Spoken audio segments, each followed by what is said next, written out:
Баршаңызға қайырлы күн, сіздермен бірге Жұлдызай. Бүгін сіздермен өте оңай дайындалатын пирогтың рецептісімен бөліскім келіп тұр.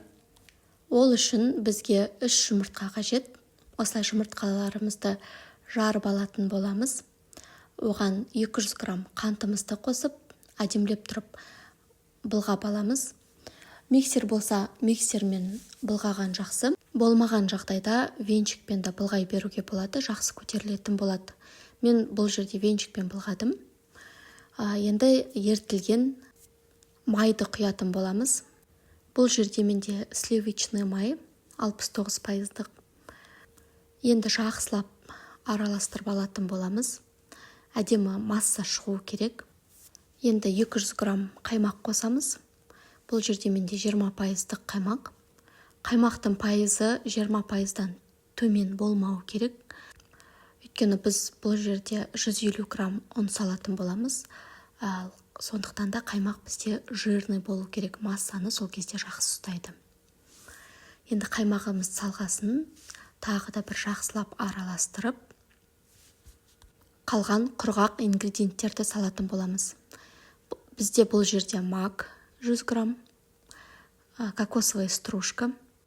Кокосовая стружкамен 50 грамм қостым. Сол да жеткілікті. Енді бұны тағы да бір араластырып, ұнымызды қосатын боламыз. Ұнымызға разрыхитель салып аламыз. Бір ас қасық. Тағы да араластырып аламыз. Ұнның түйіршіктері қалмауы тиіс. Однородный, сондай сұйық та емес, қою да емес. Видеодағыдай масса шығатын болады. Осы массаны дайындап жатқан кезде духовкамызды қыздырып қоямыз. Енді формаға құятын боламыз.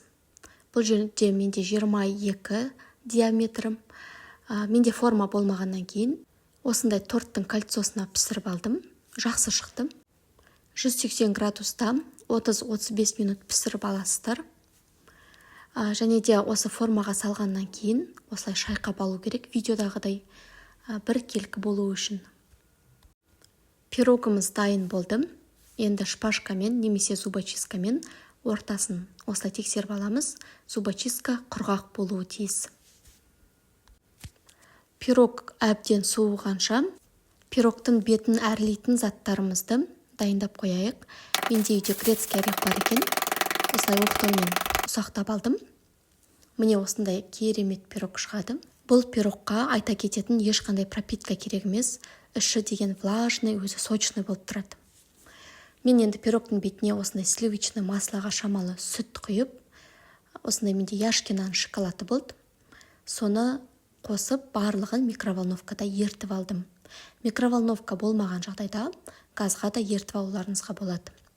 Осы енді 3 қосындыны жақсылап араластырып, қазір араластырған сайын шоколад қоюлана түседі. Енді дайын болған растворымызды осылай пирогтың бетіне құйып шығатын боламыз. Бұл пирогқа барлық кремдер келе береді. Сгущенка, вареный сгущенка жағуларыңызға да болады. Және де осы дайындаған жаңағы грецкий орехымды осылай үстіне сеуіп шықтым. Енді орехпен дәмі өте керемет болып шығады. Бұл енді пирогтың ерекшелігі, ішіндегі кокос пен мактың дәмі ерекше бір дәм беріп тұрады. Рецепт ұнаған жағдайда каналыма подписка жасап, комментарий жазып, лайк қойып кетіңіздер. Және де жақындарыңызбен бөлісуді ұмытпаңыздар. Сіздерге көп рахмет.